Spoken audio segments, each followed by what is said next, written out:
પશુપાલકોના આંદોલનમાં હવે લાગ્યો છે રાજકારણનો રંગ। પશુપાલકોના આંદોલનમાં કૂદ્યા છે રાજકીય નેતાઓ। કોંગ્રેસ બાદ હવે આપના રોટલા શેકવાનું શરૂ થયું છે। પશુપાલકોના આંદોલનમાં હવે આપની જાહેરાત પશુપાલકોના આંદોલનમાં અરવિંદ કેજરીવાલે ઝંપલાવ્યું છે।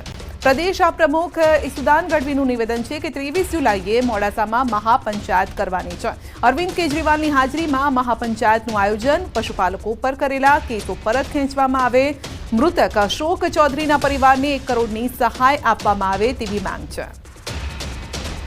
અરવિંદ કેજરીવાલજીએ ગુજરાતના ખેડૂતો, પશુપાલકો, દૂધની મંડળીઓ અને દૂધમાં જે ચાલતા પશુપાલકોને જે ખેડૂતોની લૂંટ ચાલી રહી છે એનો અવાજ બનાવવા માટે માનનીય અરવિંદ કેજરીવાલજી આગામી 23 તારીખે અમે મોડાસામાં પશુપાલકો અને ખેડૂતોના એક મહાપંચાયતનું આયોજન કરી રહ્યા છે, જેમાં માનનીય અરવિંદ કેજરીવાલજી આવી રહ્યા છે।